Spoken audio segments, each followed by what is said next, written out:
Welcome to be bright channel. आज की इस वीडियो में हम नाइन्थ क्लास फिज़िक्स के chapter number 4 turning effect of forces के एक्सरसाइज प्रॉब्लम न्यूमेरिकल्स को सॉल्व करेंगे और ये इस चैप्टर के हवाले से हमारी फर्स्ट पार्ट होगा। इस वीडियो में हम इस चैप्टर के फर्स्ट 5 न्यूमेरिकल्स को सॉल्व करेंगे। क्वेश्चन नंबर 1 हमारे पास है, find the resultant of the following forces. अब यहाँ पर जो है वो कुछ फोर्सेस हमें गिवन है जिनका रिजल्टेंट जो फोर्स है वो हमने कैलकुलेट करना है, फाइंड आउट करना है। तो नंबर 1 हमारे पास है 10 न्यूटन अलॉन्ग एक्स एक्सिस, यानी जो हमारे पास पहली फोर्स है वो 10 न्यूटन है अलॉन्ग एक्स एक्सिस के। इसी तरीके से जो सेकंड जो फोर्स यहाँ पर बताई गई है वो है 6 न्यूटन अलॉन्ग वाई एक्सिस, और इसी तरह से जो थर्ड हमारे पास फोर्स है वो 4 न्यूटन है अलॉन्ग नेगेटिव एक्स एक्सिस के। तो पहले तो इसको डायग्राम की मदद से हम इसको देखते हैं, इसको समझते हैं, उसके बाद जो है इसके सोल्यूशन की तरफ हम बढ़ते हैं। तो यहाँ सबसे पहले तो मैंने जो है वो इस क्वेश्चन के हवाले से एक डायग्राम को यहाँ पर ड्रा किया है। ये चैप्टर हमारे पास है टर्निंग इफेक्ट ऑफ फोर्सेस और क्वेश्चन नंबर 1 हमारे पास है 4.1। इसकी पहले इसकी डायग्राम को देख लेते हैं हम। यहाँ पर जो है वो सबसे पहले हमने एक्सिस को ड्रा किया है, वाई एक्सिस, और इसी तरीके से हॉरिजॉन्टल एक्सिस हमारे पास एक्स एक्सिस है। यहाँ पर हमारे पास पॉजिटिव एक्स एक्सिस है, इसी तरीके से यहाँ पर हमारे पास नेगेटिव एक्स एक्सिस, और ये वर्टिकल एक्सिस पर हमारे पास ऊपर जो है वो पॉजिटिव वाई एक्सिस और नीचे नेगेटिव वाई एक्सिस है। अब जैसे कि हमें जो क्वेश्चन की स्टेटमेंट के मुताबिक बताया गया है कि एक फोर्स जो है वो हमारे पास 10 न्यूटन है जो कि अलॉन्ग एक्स एक्सिस है, और यहाँ पर जो है उसके बारे में नहीं बताया गया कि वो नेगेटिव है या पॉजिटिव है। तो अगर नहीं बताया गया तो इट मीन्स कि ये पॉजिटिव एक्स एक्सिस की जो है वो अलॉन्ग होगी। तो यहाँ पर जो है वो मैंने इसको मार्क किया है, ये इसको मैंने नाम दिया है, ये F1 फोर्स हमारे पास है। तो इसको मैंने पॉजिटिव एक्स एक्सिस के अलॉन्ग जो है वो यहाँ पर इसको मेंशन किया है, इस तरह से ड्रा किया है। उसके बाद जो नेक्स्ट हमारे पास F2 फोर्स है वो हमारे पास है 6 न्यूटन अलॉन्ग वाई एक्सिस। तो यहाँ पर ये भी पॉजिटिव वाई एक्सिस के अलॉन्ग जो है वो होगी, 6 न्यूटन फोर्स है। तो इसको यहाँ पर जो है वो ड्रा किया गया है अलॉन्ग पॉजिटिव वाई एक्सिस। ये हमारे पास जो फोर्स है F2, ये 6 न्यूटन है। उसके बाद जो थर्ड फोर्स हमारे पास है वो है 4 Newton along negative x axis. तो अब यहाँ पर जो फोर्स 3 हमारे पास है वो नेगेटिव एक्स एक्सिस के अलॉन्ग है। तो यहाँ पर इसको मैंने इस तरह से इसको रिप्रेजेंट किया है, ये हमारे पास नेगेटिव एक्स एक्सिस के अलॉन्ग 4 न्यूटन की थर्ड फोर्स हमारे पास है। तो ये साथ ही मैंने डायग्राम को भी आपको कवर करवा दिया, इस तरह से इसकी डायग्राम जो है वो बनाई जाएगी ताकि इसको कंसेप्ट की तरह से जो है वो कंसेप्ट से हम इसको अच्छे तरीके से समझ सकें। उसके बाद ये गिवन डाटा के हवाले से मैं आपको बताता चलूँ, यहाँ पर मैंने जो है वो गिवन डाटा को अरेंज किया है। जैसे कि मैंने डायग्राम के लिहाज से साथ साथ मैंने बताया है कि F1 फोर्स हमारे पास इतनी है और किस एक्सिस के अलॉन्ग है। इस तरह से जो है वो फोर्सेस को आप उनका मैग्नीट्यूड कितना है और किस एक्सिस के अलॉन्ग है, इस तरह से आप अरेंज कर लेंगे। उसके बाद क्योंकि हमें जो है वो रिजल्टेंट फोर्स जो है वो फाइंड आउट करनी है, उसके लिए हम क्या करेंगे, एक्स एक्सिस के अलॉन्ग जितनी फोर्सेस हैं उनका सम निकाल लेंगे। इसी तरीके से वाई एक्सिस के अलॉन्ग जितनी फोर्सेस हमारे पास हैं उनका सम हम जो है वो फाइंड आउट कर लेंगे। तो यहाँ पर हम लिखेंगे summation of forces along x axis, यानी एक्स एक्सिस के अलॉन्ग जो हमारे पास फोर्सेज लग रही हैं उनका समीशन कितना होगा। तो ये दो फोर्सेज F1 और F2 जो है वो हमारे पास, सॉरी F1 और F3 जो हमारे पास है, ये हमारे पास एक्स एक्सिस के अलॉन्ग जो है वो फोर्सेज हैं ये दोनों। तो हम इसको जो है वो इनका समीशन निकालेंगे, इनको जो है वो जमा कर लेंगे, इनका मजमुआ निकाल लेंगे। तो समीशन जो है ये रिप्रेजेंट करता है, ये सिग्मा या समीशन इसको कहते हैं, ये जो है वो सम को या जो है वो मजमुए को रिप्रेजेंट करता है। तो समीशन एफ एक्स यानी एक्स एक्सिस के अलॉन्ग जो हमारे पास फोर्सेज हैं वो दो हैं, F1 और F3। तो इन दोनों को जो है वो इनकी वैल्यूज़ को हम यहाँ पर रखेंगे। अब जहन में रहे कि जो F1 फोर्स हमारे पास है ये पॉजिटिव एक्स एक्सिस के अलॉन्ग है, तो इसकी जो वैल्यू हमारे पास होगी वो पॉजिटिव में होगी। जबकि जो F3 हमारे पास जो फोर्स जैसे कि यहाँ पर बताया गया है ये नेगेटिव एक्स एक्सिस के अलॉन्ग है। तो इट मीन्स कि इसका जो हमारे पास साइन होगा वो नेगेटिव साइन होगा। तो जब हम समीशन निकालेंगे तो प्लस का 10 है, माइनस का 4 है, तो जिनको प्लस माइनस करेंगे तो हमारे पास जो आंसर आएगा समीशन एफ एक्स यानी summation of forces along x axis वो हमारे पास आएगा प्लस का 6 न्यूटन। इसी तरीके से जो है वो हम summation of forces along y axis जो है वो फाइंड आउट करेंगे। अब इसमें हमारे पास सिर्फ एक ही फोर्स है वाई एक्सिस के अलॉन्ग, तो वो हमारे पास है F2 फोर्स जो कि 6 न्यूटन है, और ये पॉजिटिव वाई एक्स एक्सिस के अलॉन्ग जो है वो ये है। तो समीशन एफ वाई यानी forces summation of forces along y axis जो है वो उसको हम उसकी जो वैल्यू हमारे पास होगी वो 6 न्यूटन होगी। तो इस तरह से जो है वो हमने summation of forces x axis के अलॉन्ग और वाई एक्सिस के अलॉन्ग जो है वो फाइंड आउट कर लिया। अब इसके बाद हम क्या करेंगे, रिजल्टेंट फोर्स जो हमें फाइंड आउट करनी है क्वेश्चन की स्टेटमेंट के मुताबिक उसको फाइंड आउट करेंगे।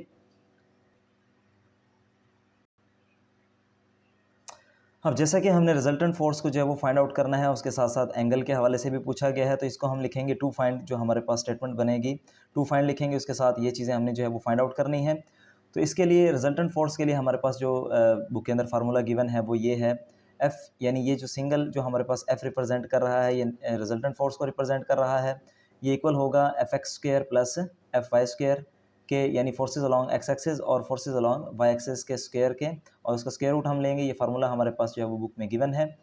तो उसके बाद जो रिजल्टेंट फोर्स है उसकी वैल्यू को हम कैलकुलेट करेंगे। इनकी वैल्यूज़ को पुट करने के बाद, इनको कैलकुलेट करने के बाद, अब जैसे कि force summation of forces x axis के अलॉन्ग हमारे पास 6 आंसर आया था, इसी तरीके से summation of forces y axis के अलॉन्ग हमारे पास 6 आंसर आया था। उन दोनों का स्क्वायर लेंगे, तो स्क्वायर लेने से हमारे पास 36 और 36 आया। तो इसके बाद इसको प्लस करने के बाद इसका हम क्या लेंगे, स्क्वायर रूट। अब स्क्वायर रूट लेने के बाद जो हमारे पास रिजल्टेंट फोर्स का जो आंसर आया है वो हमारे पास आया है 8.5 न्यूटन। उसके बाद नेक्स्ट जो हमने फाइंड आउट करना था वो हमारे पास था ये कि जो फोर्स जो लग रही है, रिजल्टेंट फोर्स जो होगा उसका एंगल क्या होगा। तो उसके लिए फार्मूला हमारे पास होता है theta is equal to tan inverse F y over F x. तो यहाँ पर हमने summation of forces y axis के अलॉन्ग और यहाँ पर summation of forces x axis के अलॉन्ग उनकी वैल्यूज़ जो है वो यहाँ पर हमने लेनी है। तो उनकी वैल्यू हमारे पास यहाँ पर जो है वो 6 और 6 है। तो जब इनको कैंसिल करेंगे 6 के टेबल पर तो यहाँ पर 1 आ जाएगा हमारे पास। तो अगर हम कैलकुलेटर की मदद से शिफ्ट दबाकर 10 दबाएंगे और उसके बाद 1 लिखेंगे और इक्वल जो है वो प्रेस करेंगे तो हमारे पास जो आंसर आएगा वो होगा 45 डिग्री। तो इस तरह से जो रिजल्टेंट फोर्स जो हमारे पास होगी उसका एंगल जो होगा वो 45 डिग्री होगा। तो ये इसका जो है वो आंसर है। उसके बाद नेक्स्ट क्वेश्चन जो हमारे पास 4.2 है उसकी स्टेटमेंट को रीड करते हैं, उसके बाद इसके सोल्यूशन की तरफ बढ़ते हैं। Next question, question 4.2. Find the perpendicular components of a force of 50 Newton making an angle of 30 degree with x axis. अब यहाँ पर वो ये कहता है कि एक हमारे पास जो है वो फोर्स है, उसके परपेंडिकुलर कंपोनेंट्स जो है वो हमने फाइंड आउट करने हैं, और जो फोर्स हमारे पास है वो 50 न्यूटन है उसका मैग्नीट्यूड, जबकि वो एंगल बना रही है एक्स एक्सिस के साथ 30 डिग्री का। तो हमने जो है बेसिकली जो इसमें फाइंड आउट करना है वो परपेंडिकुलर कंपोनेंट्स जो हमारे पास एफ एक्स और एफ वाई, ये हमने जो है वो फाइंड आउट इसमें करने हैं। तो इसकी जो है वो हम सोल्यूशन की तरफ बढ़ते हैं और इसकी डायग्राम को देखते हैं। अब क्वेश्चन की स्टेटमेंट के मुताबिक एक यहाँ पर मैंने एक रफ डायग्राम को जो है वो ड्रा किया है। ये वो फोर्स हमारे पास 50 न्यूटन है जो कि 30 डिग्री एंगल पर हॉरिजॉन्टल एक्सिस के साथ जो है वो एंगल बनाती हुई एक्ट कर रही है। तो इसके जो है ये हमारे पास जो हॉरिजॉन्टल एक्सिस पर जो उसका कंपोनेंट होगा उसको एफ एक्स कहेंगे, जबकि वर्टिकल एक्सिस पर जो हमारे पास कंपोनेंट होगा उसको एफ वाई कहेंगे, और ये दोनों इस फोर्स के जो है वो परपेंडिकुलर कंपोनेंट्स होंगे। अब इसके सोल्यूशन की तरफ हम बढ़ते हैं। सबसे पहले इसका स्टेटमेंट के मुताबिक इसका गिवन डाटा को अरेंज करते हैं। गिवन डाटा में हमारे पास एक तो जो है वो फोर्स गिवन है जिसका मैग्नीट्यूड हमारे पास 50 न्यूटन है। इसी तरीके से जो एंगल हमें दिया गया है इस फोर्स का वो हमारे पास 30 डिग्री है जो कि विद एक्स एक्सिस के साथ है। उसके बाद हम देखेंगे टू फाइंड, यानी हमने क्या फाइंड आउट करना है, तो हमने परपेंडिकुलर कंपोनेंट्स जो है वो फाइंड आउट करने हैं। वो परपेंडिकुलर कंपोनेंट्स हमारे पास एफ एक्स और एफ वाई हैं। तो इसके लिए जो फार्मूला हमारे पास होगा वो एफ एक्स के लिए होगा F x is equal to F cos theta, जबकि हमारे पास एफ वाई को फाइंड आउट करने के लिए जो फार्मूला हमारे पास होगा वो एफ साइन थीटा होगा। तो अब इसकी कैलकुलेशन मज़ीद देख लेते हैं। अब यहाँ पर हमने क्या किया, जस्ट जो है वो वैल्यूज़ को पुट किया है। एफ एक्स की वैल्यू हमने फाइंड आउट करनी है, जबकि एफ़ की वैल्यू हमारे पास 50 न्यूटन है, और कॉज के बाद जो एंगल हमने जो हमें दिया गया है वो 30 डिग्री है। तो कॉस 30 जो है वो कैलकुलेटर पर आप कैलकुलेट करेंगे, उसको मल्टीप्लाई करेंगे 50 के साथ, जो हमारे पास हॉरिजॉन्टल एक्सिस के अलॉन्ग जो हमारे पास कंपोनेंट होगा उस फोर्स का वो आएगा हमारे पास 43.3 न्यूटन। इसी तरीके से जो है वो एफ वाई कंपोनेंट हमारे पास होगा वो इक्वल होगा एफ साइन थीटा के। तो एफ की जगह फोर्स की जगह उसकी वैल्यू को लिख लिया हमने, और साइन और यहाँ पर जो एंगल की वैल्यू है उसको लिखा है साइन 30। आप कैलकुलेटर से कैलकुलेट करेंगे और मल्टीप्लाई करेंगे 50 से, तो जो हमारे पास आंसर आएगा वो 25 न्यूटन आएगा। उसके बाद नेक्स्ट हमारे पास जो है वो 4.3 न्यूमेरिकल है जिसकी स्टेटमेंट को हम पहले रीड करते हैं। नेक्स्ट क्वेश्चन हमारे पास है 4.3। इसमें वो कहता है find the magnitude and direction of a force if its x component is 12 newton and y component is 5 newton. अब यहाँ पर जो है वो हमने मैग्नीट्यूड ऑफ फोर्स जो है वो हमने फाइंड आउट करना है। एक तो मैग्नीट्यूड ऑफ फोर्स और दूसरा उसकी डायरेक्शन भी जो है वो हमने फाइंड आउट करनी है। डायरेक्शन मीन्स उसका एंगल कितना होगा ये फाइंड आउट करना है हमने, और उसका मैग्नीट्यूड कितना होगा जबकि हमें जो है वो कंपोनेंट्स जो उसके परपेंडिकुलर कंपोनेंट्स है एक्स एक्सिस के अलॉन्ग और वाई एक्सिस के अलॉन्ग जो है वो वैल्यूज़ हमें गिवन है। जिस तरीके से एक्स एक्सिस के अलॉन्ग जो कंपोनेंट हमारे पास एक्स कंपोनेंट है एफ एक्स कंपोनेंट, उसकी वैल्यू हमारे पास 12 न्यूटन है, जबकि वाई कंपोनेंट के अलॉन्ग जो हमारे पास उसका जो फोर्स का कंपोनेंट है वो उसकी वैल्यू हमारे पास 5 न्यूटन है। तो अब इसके सोल्यूशन को देख लेते हैं। सबसे पहले हमने क्वेश्चन की स्टेटमेंट के मुताबिक यहाँ पर गिवन डाटा को अरेंज किया है। Perpendicular components of a force वो हमारे पास गिवन है। एफ एक्स हमारे पास 12 न्यूटन है, एफ वाई हमारे पास 5 न्यूटन है और इसकी डायग्राम को यहाँ पर जो है वो मैंने ड्रा किया है। जो एफ एक्स कंपोनेंट है वो हमारे पास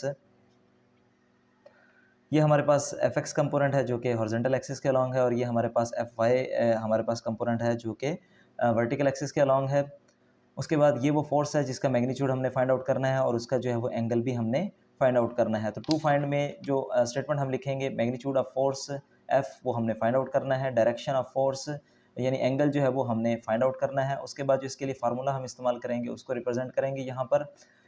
एक तो फोर्स के लिए जो रिजल्टेंट फोर्स के लिए जो हमने फार्मूला यूज़ करना है वो हमारे पास है F is equal to F x square plus F y square, इसका स्क्र रूट हम लेंगे। और डायरेक्शन को फाइंड आउट करने के लिए हमारे पास फार्मूला है theta is equal to tan inverse F y over F x. अब इसके बाद जस्ट इनकी क्या करेंगे, इनकी वैल्यूज़ को पुट करेंगे। एफ एक्स की वैल्यू हमारे पास जो है वो गिवन है, कितनी है 12 न्यूटन है, जबकि एफ आई की वैल्यू हमारे पास 5 न्यूटन है। इसकी वैल्यूज़ को यहाँ पर हमने पुट किया और इनका स्क्वायर लेंगे, इसको कैलकुलेट करेंगे। 12 का स्क्वायर हमारे पास 144 आया, इसी तरीके से 5 का स्क्वायर हमारे पास 25 आएगा और इनके स्क्वायर को लेने के बाद इनको सम करेंगे तो एफ़ की वैल्यू हमारे पास जो इसका सम करने के बाद जो इसका हमारे पास आंसर आया वो आया 169। उसके बाद हम इसका स्क्वायर रूट लेंगे तो हमारे पास जो फोर्स आ जाएगी वो आ जाएगी 13 न्यूटन, यानी उसका जो मैग्नीट्यूड हमारे पास होगा वो 13 न्यूटन होगा। अब उसकी डायरेक्शन जो है वो हमने फाइंड आउट करनी है, तो उसके लिए फार्मूला जैसे कि मैं आपको पहले बता चुका हूँ, theta is equal to tan inverse F y over F x. तो एफ आई की वैल्यू जो है वो हमारे पास ऊपर गिवन है, इसी तरीके से एफ एक्स की वैल्यू भी गिवन है हमारे पास। तो अब यहाँ पर एफ आई और एफ वैल्यू एफ आई और एफ एक्स की वैल्यू जो है वो यहाँ पर हम पुट करेंगे। उसको डिवाइड करने के बाद शिफ्ट दबाकर 10 हम दबाएंगे कैलकुलेटर पर। उसके बाद 10 इनवर्स जो है वो रिप्रेजेंट होगा कैलकुलेटर की स्क्रीन पर और उसके बाद इसको डिवाइड करने से जो आंसर हमारे पास है उसको हम लिखेंगे। तो जब इक्वल का बटन दबाएंगे तो हमारे पास theta is equal to 22.6 degree. तो इस तरह से जो है वो उस फोर्स की डायरेक्शन भी हमारे पास आ जाएगी। तो यहाँ तक इस तरह से हमारा इस क्वेश्चन का जो सोल्यूशन है वो कंप्लीट हो गया। उसके बाद नेक्स्ट जो न्यूमेरिकल हमारे पास है 4.4, इसके सोल्यूशन को सबसे पहले उसकी स्टेटमेंट को रीड करते हैं, उसके बाद उसके सोल्यूशन की तरफ बढ़ते हैं। 4.4 क्वेश्चन हमारे पास है, a force of 100 Newton is applied perpendicularly on a spanner at a distance of 10 centimetre from a net, find the torque produce by the force. इस क्वेश्चन की स्टेटमेंट में ये कहता है कि एक हमारे पास एक स्पैनर है जिसको उर्दू में पाना या चाबी वगैरह कहा जाता है। ये मैं दिखा देता हूँ आपको। ये यहाँ पर जो है वो बुक पेज 91 के ऊपर दिखाया गया है। ये हमारे पास एक स्पैनर है। तो इसमें वो कहता है कि 100 न्यूटन फोर्स जो है वो एक स्पैनर के ऊपर अप्लाई की गई है, जिसका जो डिस्टेंस है, ये मूवमेंट आर्म है, वो 10 सेंटीमीटर हमारे पास है और ये फोर्स जो है वो अप्लाई की गई है ताकि एक नट को लूज़ या टाइट किया जा सके। तो उस स्पैनर से जो टॉर्क प्रोड्यूस हुआ है वो हमने कैलकुलेट करना है। तो इसके सोल्यूशन को देखते हैं। तो क्वेश्चन की स्टेटमेंट के मुताबिक यहाँ पर जो है वो हमने गिवन डाटा को अरेंज किया। फोर्स हमारे पास 100 न्यूटन है, मूवमेंट आर्म जो उसका है वो हमारे पास है, उसको एलसीएम रिप्रेजेंट करेंगे, 10 सेंटीमीटर है। तो लेंथ का ऐसा यूनिट जो है वो हमारे पास मीटर होता है, तो इसको हम डिवाइड करेंगे 100 से ताकि इसको हम मीटर में कन्वर्ट कर सकें। और डिवाइड करने से हमारे पास जो आंसर आया वो 0.1 मीटर हमारे पास आ गया। उसके बाद जो है वो नेक्स्ट हमने टू फाइंड, यानी जो हमने चीज़ें फाइंड आउट करनी है उसमें हमारे पास है टार्क जो कि हमने फाइंड आउट करना है। तो उसके लिए फार्मूला जो हमारे पास है वो टा is equal to F multiply by l हमारे पास होगा, जिसको फाइंड आउट करने के लिए हम इस्तेमाल करेंगे। तो यहाँ पर टॉर्क जो है वो हमने फाइंड आउट करना है, टॉ से इसको हम रिप्रेजेंट करेंगे। एफ़ की वैल्यू ऑलरेडी हमारे पास गिवन डाटा के अंदर हमारे पास मौजूद है 100 न्यूटन और लेंथ हमारे पास 0.1 मीटर है। तो इसको जब हम मल्टीप्लाई करेंगे तो जो टॉर्क इसके अंदर प्रोड्यूस होगा वो हमारे पास होगा इक्वल टू 10 न्यूटन मीटर। तो ये इसका आंसर है। उसके बाद नेक्स्ट जो है वो इस आज की इस वीडियो का लास्ट जो क्वेश्चन हमारा है 4.5, उसकी स्टेटमेंट को रीड करते हैं और उसको सॉल्व करते हैं। 4.5 क्वेश्चन हमारे पास है, a force is acting on a body making an angle of 30 degree with the horizontal. यहाँ पर वो ये कहते हैं कि एक फोर्स है जो कि एक बॉडी के ऊपर एक्ट कर रही है हॉरिजॉन्टल एक्सिस के अलॉन्ग और 30 डिग्री का जो है वो एंगल बना रही है। The horizontal component of the force is 20 Newton, जबकि वो कहता है कि जो उस फोर्स का जो हॉरिजॉन्टल कंपोनेंट है वो 20 न्यूटन है। फाइंड द फोर्स, तो हमने जो है वो फोर्स फाइंड आउट करनी है। अब सबसे पहले जो है वो एक रफ डायग्राम के ज़रिए से इस क्वेश्चन के कंसेप्ट को ज़रा समझ लेते हैं। लेट्स सपोज कि भी बॉडी हमारे पास ये है, इसके ऊपर एक फोर्स जो है वो एक्ट कर रही है 30 डिग्री का एंगल बनाते हुए, और उसका जो हॉरिजॉन्टल कंपोनेंट है उसकी वैल्यू हमें दी गई है 20 न्यूटन। जबकि हमें जो है वो फोर्स को कैलकुलेट करना है कि वो फोर्स हमारे पास कितनी होगी। इसके सोल्यूशन को अब देखते हैं। गिवन डाटा में हमारे पास एंगल जो है वो गिवन है, जिसकी वैल्यू हमारे पास 30 डिग्री है। इसी तरह से हॉरिजॉन्टल कंपोनेंट जो हमारे पास है एफ एक्स, उसकी वैल्यू भी गिवन है 20 न्यूटन। अब हमने जो फाइंड आउट करना है वो फोर्स को फाइंड आउट करना है कि वो फोर्स हमारे पास कितनी है। तो टू फाइंड में हम लिखेंगे फोर्स, एफ से उसको रिप्रेजेंट करेंगे जो कि हमने फाइंड आउट करनी है। तो इसके लिए जो फार्मूला हमारे पास हम यूज़ करेंगे, क्योंकि हमारे पास जो है वो हॉरिजॉन्टल कंपोनेंट गिवन है, तो वो इक्वल होता है F x is equal to F cos theta. तो यहाँ से जो है वो हम इसकी वैल्यू को फाइंड आउट कर सकते हैं फोर्स की। तो यहाँ पर अब क्या करेंगे, क्योंकि हमने जो है वो फोर्स को फाइंड आउट करना है, तो ये कॉस जो हमारे पास है कॉस थीटा, ये यहाँ पर मल्टीप्लाई के फॉर्म में है, तो दूसरी तरफ ये जाएगा तो क्या होगा, ये डिवाइड हो जाएगा, ताकि हम फोर्स को जो है वो सेपरेट कर सकें। तो यहाँ पर हमने अगले स्टेप में इसको सेपरेट कर लिया है। F x divide by cos theta is equal to हमारे पास फोर्स है जो कि हमने फाइंड आउट करनी है। तो एफ एक्स की वैल्यू हमारे पास 20 है, जबकि कॉस और उसके साथ जो एंगल हमारे पास है उसकी वैल्यू 30 डिग्री है। तो 20 डिवाइडेड बाय कॉस 30 अगर आप कैलकुलेटर पर करेंगे तो जो इसका आंसर आएगा वो हमारे पास होगा 23.1 न्यूटन अप्रॉक्सीमेटली। तो इसका जो है ये राइट आंसर होगा। उम्मीद है आपको मेरी वीडियो पसंद आई होगी। अगर आपको मेरी वीडियो पसंद आई है तो मैं आपसे गुजारिश करूंगा कि काइंडली प्लीज़ मेरी वीडियो को लाइक करें, मेरे चैनल को सब्सक्राइब करें, ज़्यादा से ज़्यादा लोगों तक शेयर करें। Thank you.